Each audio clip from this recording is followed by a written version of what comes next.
Olá, seja muito bem-vindo ao canal Teologia Visual. Estamos hoje aqui na leitura de Atos, capítulos 19, 20 e 21, e no total de 36 dias de leitura. E nós vamos ver aqui, como anunciado aqui na tela, a terceira viagem missionária de Paulo, até quando ele volta lá para Jerusalém e é preso, né? Antes de começar a leitura, eu convido vocês a seguirem o canal aqui no YouTube, caso não sigam, e também nas redes sociais eu tenho postado conteúdo útil. Caso você não siga também, os links estão aqui na descrição. Vamos então iniciar a leitura? Atos dos Apóstolos, capítulo 19, referente à terceira viagem missionária de Paulo. Enquanto Apolo estava em Corinto, Paulo viajou pelas regiões do interior até chegar a Éfeso, no litoral, onde encontrou alguns discípulos. Ele lhes perguntou: Vocês receberam o Espírito Santo quando creram? Não, responderam eles. Nem sequer ouvimos que existe o Espírito Santo. Então, que batismo vocês receberam? Perguntou ele. O batismo de João, responderam. Paulo disse: João batizava com o batismo de arrependimento, dizendo ao povo que cresce naquele que viria depois, isto é, em Jesus.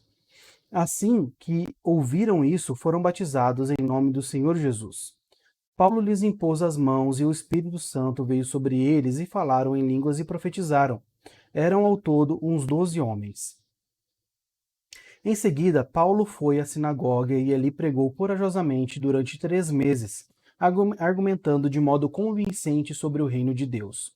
Mas alguns deles se mostraram endurecidos, rejeitaram a mensagem e falaram publicamente contra o caminho de Paulo. Então, deixou a sinagoga e levou consigo os discípulos, passando a realizar discussões diárias na escola de Tirano. Isso continuou durante os 2 anos seguintes. E gente de toda a província da Ásia, tanto judeus como gregos, ouviu a palavra do Senhor. Deus concedeu a Paulo o poder de realizar milagres extraordinários. Quando lenços ou aventais usados por ele eram colocados sobre enfermos, estes eram curados de suas doenças, e dele saíam espíritos malignos. Alguns judeus viajavam pelas cidades expulsando espíritos malignos. Tentavam usar o nome do Senhor Jesus, dizendo: Ordeno que saia em nome de Jesus, a quem Paulo anuncia. Os homens que faziam isso eram como os 7 filhos de Seva, um dos principais sacerdotes. Certa ocasião, o espírito maligno respondeu: Eu conheço Jesus e conheço Paulo, mas quem são vocês? O homem cheio de espírito maligno saltou eles e o atacou com tanta violência que fugiram da casa despidos e feridos. A notícia do ocorrido se espalhou rapidamente por toda a cidade de Éfeso, tanto entre judeus como entre gregos, e sobre eles veio um temor reverente, e o nome do Senhor Jesus era engrandecido. Muitos dos que creram confessaram suas obras pecaminosas. Vários deles que haviam praticado feitiçaria trouxeram seus livros de encantamento e os queimaram publicamente. O valor dos livros totalizou 50.000 moedas de prata. Assim, a mensagem a respeito do Senhor se espalhou amplamente e teve efeito poderoso.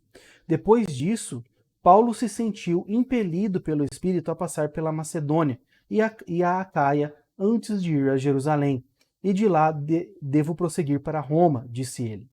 Então enviou adiante dele a Macedônia 2 assistentes, Timóteo e Erasto, e permaneceu um pouco mais na província da Ásia.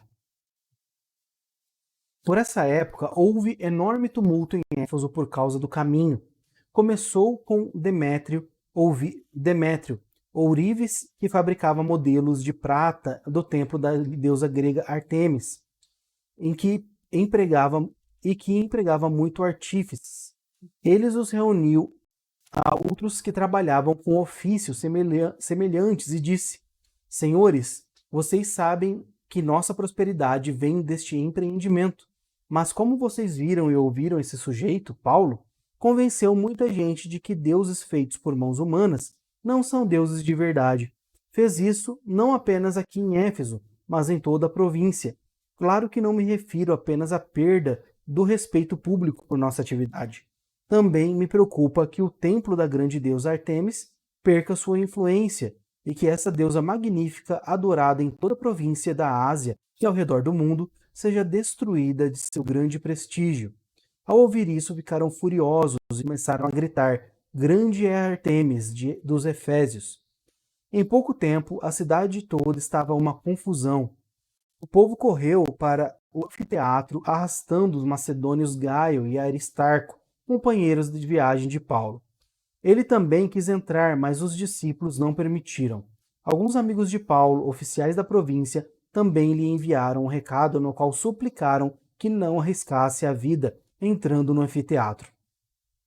Lá dentro, em polvorosa, o povo gritava e cada um dizia uma coisa. Na verdade, a maioria nem sabia por que estava ali. Entre a multidão, os judeus empurraram Alexandre para a frente e ordenaram que explicasse a situação.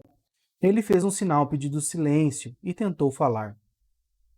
No entanto, quando a multidão percebeu que ele era judeu, começou a gritar novamente e continuou por cerca de 2 horas. Grande é Artemis dos Efésios. Por fim, o escrivão da cidade conseguiu acalmar a multidão e disse: Cidadãos de Éfeso, todos sabem que Éfeso é a guardiã do templo da grande Artemis, cuja imagem caiu do céu para nós. Portanto, sendo este um fato inegável, acalmem-se e não façam nada precipitadamente. Vocês trouxeram estes homens aqui, mas eles não roubaram nada do templo, nem disseram coisas alguma contra a nossa deusa. Se Demétrio e seus artífices têm alguma queixa contra eles, os tribunais estão abertos e há oficiais disponíveis para ouvir o caso, que façam acusações formais. E se há outras queixas que desejam apresentar, elas podem ser resolvidas em assembleia, conforme a lei. Corremos o perigo de ser acusados de provocar desordem, pois não há motivo para este tumulto.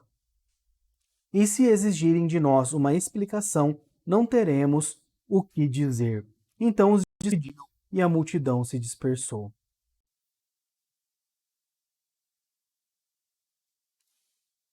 Capítulo 20.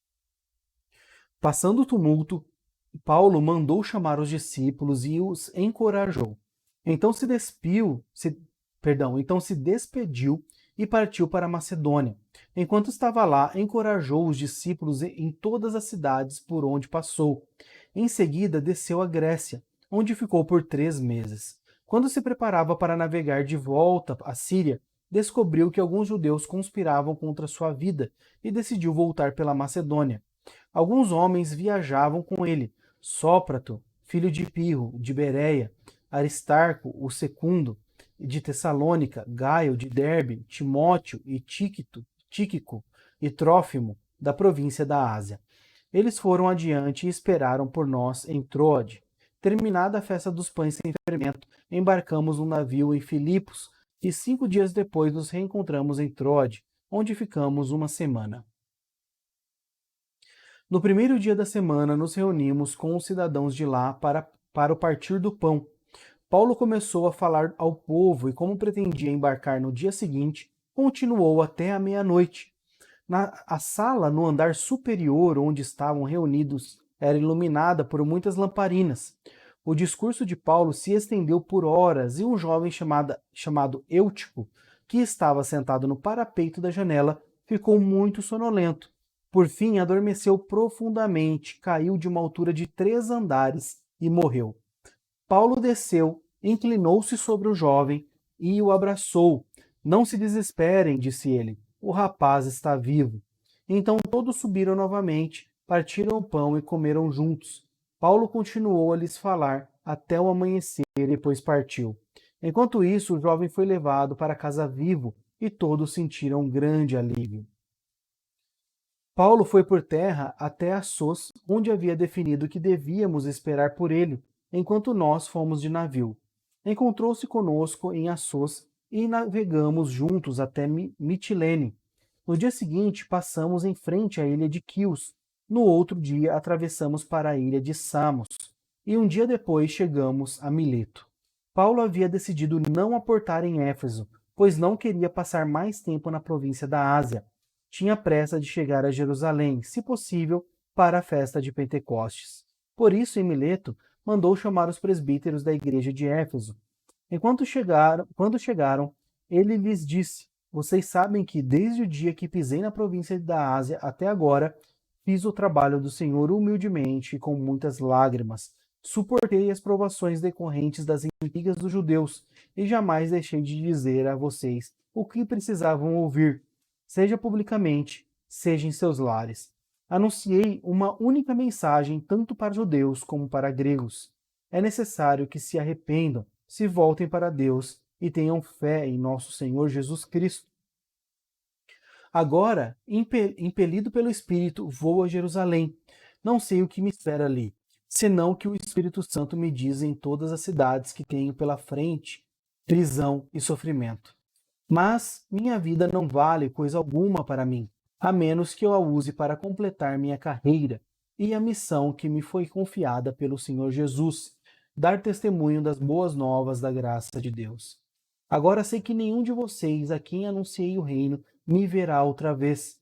Por isso declaro hoje que, se alguém se perder, não será por minha culpa, pois não deixei de anunciar tudo que Deus quer que vocês saibam.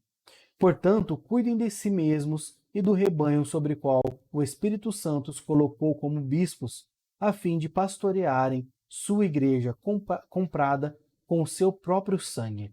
Sei que depois de minha partida surgirão em seu meio falsos mestres, lobos ferozes que não pouparão o rebanho. Até mesmo entre vocês se levantarão homens que distorcerão a verdade a fim de conquistar seguidores. Portanto, vigiem. Lembre-se dos 3 anos que estive com vocês e de como dia e noite nunca deixei de aconselhar com lágrimas cada um de vocês. E agora eu os entrego a Deus e a mensagem de sua graça que pode edificá-los e dar-lhes uma herança junto com todos que ele separou para si. Jamais cobicei a prata, o ouro ou as roupas de alguém. Vocês sabem que essas minhas mãos trabalharam para prover as minhas necessidades e as dos que estavam comigo. Foi exemplo constante de como podemos, com um trabalho árduo, ajudar os necessitados. Lembrando as palavras do Senhor Jesus, há bênção maior em dar e em receber. Quando Paulo terminou de falar, ajoelhou-se e orou com eles. Todos choraram muito enquanto se despedia dele, com abraços e beijos. O que mais os entristeceu foi ele ter dito que nunca mais o veriam. Então eles o acompanharam até o navio. Último capítulo de hoje, capítulo 21. Depois de nos despedirmos, navegamos em direção à ilha de Cós. No dia seguinte, chegamos a Rhodes e então a Pátara. Ali embarcamos num navio que partia para a Fenícia. Avistamos a ilha de Chipre, passamos por ela à nossa esquerda e aportamos em Tiro, da Síria, onde o navio deixaria sua carga. No desembarque, encontramos os discípulos que ali viviam e ficamos com eles por uma semana. Pelo Espírito, eles advertiam Paulo que não fosse a Jerusalém. Ao fim de nosso tempo ali, voltamos ao navio e toda a congregação, incluindo mulheres e crianças, saíram da cidade e nos acompanharam até a praia. Ali nos ajoelhamos e oramos e nos despedimos. Então subimos a bordo e eles voltaram para casa. Depois que partimos de Tiro, chegaram a Ptolemaida, onde saudamos os irmãos e passamos um dia. No dia seguinte, prosseguimos para Cesareia e nos hospedamos na casa de Filipe, o evangelista, um dos 7 que tinham servido na igreja em Jerusalém. Ele tinha 4 filhas solteiras que profetizavam. Muitos dias depois, chegou da Judéia um profeta chamado Ágabo. Ele veio ao nosso encontro, tomou o cinto de Paulo e com ele amarrou os próprios pés e as mãos. Em seguida disse: O Espírito Santo declara: assim o dono deste cinto será amarrado pelos judeus, em seguida e entregue aos gentios. Ao ouvir isso, nós e os irmãos dali suplicamos a Paulo que não fosse a Jerusalém. Ele, porém, disse: Por que todo esse choro? Assim vocês me partem o coração. Estou pronto não apenas para ser preso em Jerusalém, mas para morrer pelo Senhor Jesus. Quando ficou evidente que não conseguiriam fazê-lo mudar de ideia, desistimos e dissemos: que seja feita a vontade do Senhor. Depois disso, arrumamos nossas coisas e a Jerusalém. Os discípulos da Cesareia nos acompanharam e nos levaram à casa de Manason, nascido em Chipre e um dos primeiros discípulos. Quando chegamos a Jerusalém, os irmãos nos deram calorosas boas-vindas. No dia seguinte, Paulo foi conosco a um encontro com Tiago, e todos os presbíteros da igreja de Jerusalém estavam presentes. Depois que Paulo os cumprimentou, relatou em detalhes o que Deus havia realizado entre os gentios por meio de seu ministério. Quando ouviram isso, louvaram a Deus e disseram: Você sabe, irmão, quantos milhares de judeus também creram, e todos eles seguem à risca a lei de Moisés. Mas eles foram informados de que você ensina a todos os judeus que vivem entre os gentios a abandonarem a lei de Moisés. Ouviram que você os instrui a não circuncidarem seus filhos, nem seguirem os costumes judaicos. Que faremos? Certamente eles saberão que você chegou. Queremos que você faça o seguinte: temos aqui 4 homens que cumpriram um voto. Vá com eles ao templo e participe da cerimônia de purificação. Pague as despesas para realizarem o ritual de raspar a cabeça. Então todos saberão que os rumores são falsos e que você mesmo cumpre as leis judaicas.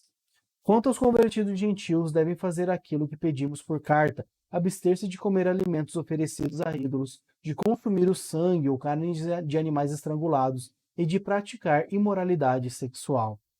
No dia seguinte, Paulo se purificou junto com aqueles homens e entrou no templo. Declarou quando terminariam os dias de purificação e quando seria oferecido o sacrifício em favor deles.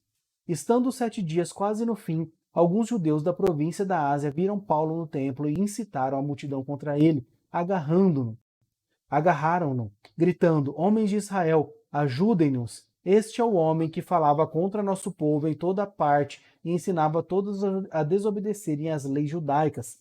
Fala contra o templo e até profana este santo lugar, trazendo gentios para dentro dele. Antes, tinham visto Paulo na cidade de Trófimo, um gentio de Éfeso, e concluíram que Paulo havia levado para dentro do templo. Toda a cidade se agitou com essas acusações e houve grande tumulto. A multidão agarrou Paulo e o arrastou para fora do templo, e imediatamente foram fechadas as portas. Quando procuravam matar Paulo, chegou ao comandante do regimento romano a notícia de que toda Jerusalém estava em rebuliço. No mesmo instante, ele chamou seus soldados e oficiais e correram para o meio da multidão. Quando viram o comandante e os soldados se aproximarem, pararam de espancar Paulo. Então o comandante o prendeu e mandou que o amarrassem com 2 correntes. Em seguida, perguntou à multidão quem era ele e o que o havia feito. Uns gritavam uma coisa e outros gritavam outra. Não conseguindo descobrir a verdade no meio de todo o tumulto, ordenou que Paulo fosse levado à fortaleza. Quando Paulo chegou às escadas, o povo se tornou tão violento que os soldados tiveram que levantá-lo nos ombros para protegê-lo. E a multidão foi atrás gritando: Matem-no, matem-no! Quando Paulo estava para ser levado à fortaleza, disse ao comandante: Posso ter uma palavra com o senhor? Surpreso, o comandante perguntou: Você fala grego? Não é você o egípcio que liderou uma rebelião algum tempo atrás e levou consigo ao deserto 4.000 assassinos? Não, respondeu Paulo. Sou judeu e cidadão de Tarso, cidade importante da Cilícia. Por favor, permita-me falar a esta gente. O comandante concordou, de modo que Paulo ficou em pé na escadaria e fez sinal para o povo se calar. Logo, um silêncio profundo envolveu a multidão e ele lhes falou em aramaico, o idioma deles. Amém? Então, não percam, né, a próxima leitura, né? Porque nos próximos capítulos aqui, no 22, Paulo já vai falar, né, já o discurso de Paulo para essa questão aí, né, desse alvoroço que ele causou, aliás, que causaram, né, que os judeus causaram para prendê-lo, na verdade eles queriam matá-lo, né? Ok? Então, espero que esteja sendo edificante para vocês. Aguardo vocês na próxima leitura. Um grande abraço a todos.